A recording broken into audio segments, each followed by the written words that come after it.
কলকাতার আরজিকর হাসপাতালে ধর্ষণ ও খুনের ঘটনায় ক্ষোভে ফুঁসছে গোটা ভারত। তোলপাড় শুরু হয়েছে পশ্চিমবঙ্গের ক্ষমতাসীন তৃণমূলের অন্দরেও। খুনি এবং ধর্ষকদের একদম এনকাউন্টার করে মারা উচিত।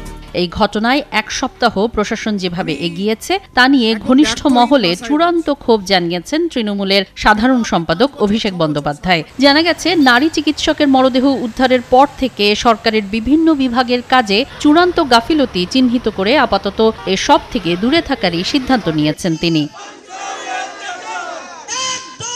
মধ্যরাতে হাসপাতালে দুর্বৃত্তদের ভাঙচুরের সময় পুলিশের ভূমিকা নিয়েও দলের অন্দরে ক্ষোভ জানিয়েছেন অভিষেক। দলীয় সূত্রের খবর, পরিস্থিতি সামালে মুখ্যমন্ত্রী মমতা বন্দ্যোপাধ্যায়ের ভূমিকা নিয়েও ক্ষোভ জানিয়েছেন ভাগ্নে অভিষেক।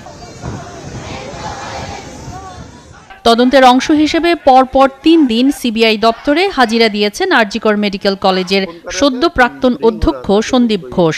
এদিকে নারী চিকিৎসকের খুন ও ধর্ষণের ঘটনায় সামাজিক যোগাযোগ মাধ্যমে যেসব তথ্য ছড়িয়েছে তার অধিকাংশই ভুয়া বলে দাবি কলকাতা পুলিশের। ইতোমধ্যেই লালবাজার ভুয়া তথ্য ছড়ানোর দায়ে ৭০ জনকে সমাজ মাধ্যমে নোটিশ পাঠিয়েছে। এদিকে আরজিকর মেডিকেল কলেজ সংলগ্ন এলাকায় বেআইনিভাবে জমায়েতে নিষেধাজ্ঞা দিয়েছে কলকাতা পুলিশ। ১৮ আগস্ট শনিবার থেকে ২৪ আগস্ট পর্যন্ত ৫ জন বা তার বেশি মানুষ বেআইনি জমায়েত করা যাবে না বলে জানানো হয়েছে। দেশটির নাগরিক সুরক্ষা সংহিতার ১৬৩ নম্বর ধারা মেনে এই নির্দেশ জারি করেছে সেখানকার পুলিশ। এতে আরজিকরের আশেপাশের এলাকা বলতে ঠিক কোন কোন এলাকা তা নির্দিষ্ট করে দেওয়া হয়েছে।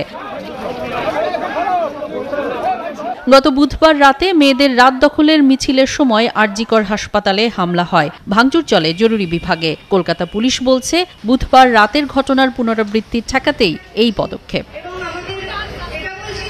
নীলুফা জাহান তিথি, ৭১।